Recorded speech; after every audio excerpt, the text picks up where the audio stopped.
to present a story from southern Italy, and the story of Peppe.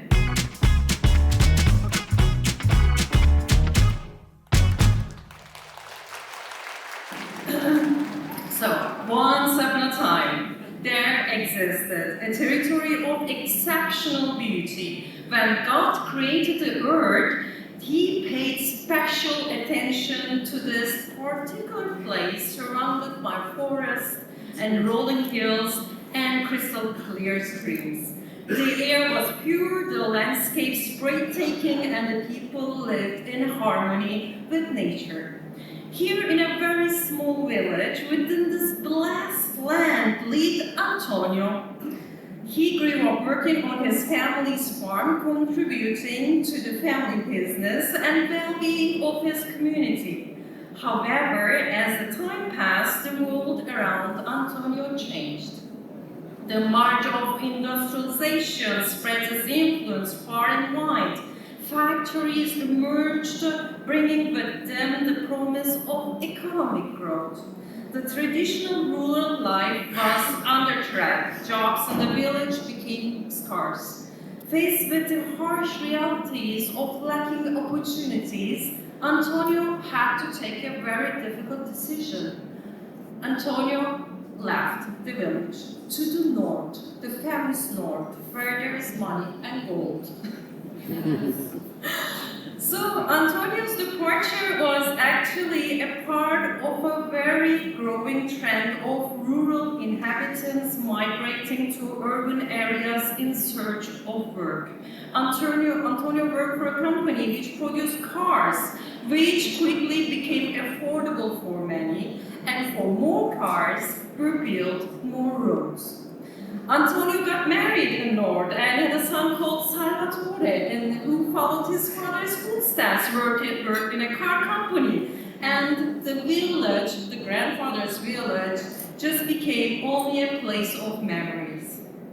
Many decades later, a young man named Peppe, the grandson of our Antonio, returned to the village to discover his family roots. Soon after his arrival, something terrible happened. The world shut down due to the spread of a virus. You remember that? At the first, Peppe felt very, very isolated and restless. The village seemed really frozen in time. But he couldn't leave. He couldn't go back to North, so he had to do something in South. As weeks turned into months, he began to explore the land, and he found an old bicycle and discovered the beauty of this territory. Inspired by his explorations, Peppe envisioned a route that could connect the villages to the other villages, but maybe to the province capital, to the port, and to the train station. So, he talked to the potential guest houses and with the local community, and then he went to the local authorities. He said, I mapped everything, I have a plan. Let's work on this. Everyone said, no, this will never work. No way in South Italia. We don't use bicycle. We don't even have the infrastructure. No, nobody wants to use a bicycle. Okay, so there was big no all the time. Peppe refused to give up. He reached out to his friends from North, inviting them to cycle. Friends of friends came over to the time. They started to connect this route with the villages, and this route became a 500-kilometer long cycle route with a proper name.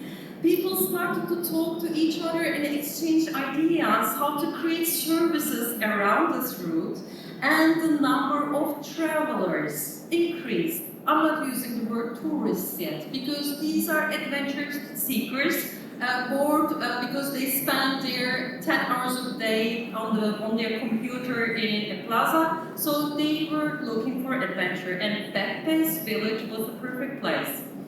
So the word of Peppe's cycle route began to spread. Journalists, bloggers, and influencers came. Peppe won awards for his work, and he created a website, published a road book, and then won awards.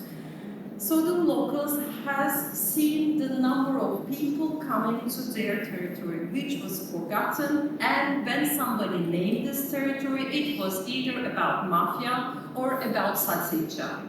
So finally, they had something to be proud of. People were coming for their nature, for their tradition, for their food. And the tour operators started to design packages for those who wanted to have a guided tour and everything. And the local government finally said, oh my God, these people are bringing money, let's do something then. So the infrastructure came after the travelers, after the cyclists, and they started to pave the roads, they started to signpost it, they started to give directions. The first battery charge stations were implemented in the villages. Then there were more guest houses and more bed and breakfasts and more local bars and places. Not only that, but the festivals. So the locals said, but all these cycling people, they're so nice and friendly. We don't understand their language, but still they look so interested in us. Let's organize some events. So everything was surrounded by bike festival or an art exhibition around cycling. So it was everything and everything around cycling. What am I telling you is actually a story of different regions from southern Italy. This existed. People during pandemic, they left north and they went to south, looking for their ancestors' territories. And these people, with their knowledge and vision, created routes. These routes were something like the Sicily Divide, 300 kilometers, or via Cilento, just below Napoli, 700 kilometers. Ciclovia Palti Calabria, 500 kilometers, just has been included the Eurovelo route last week. And the study has been done by the National Institute of Statistics last year.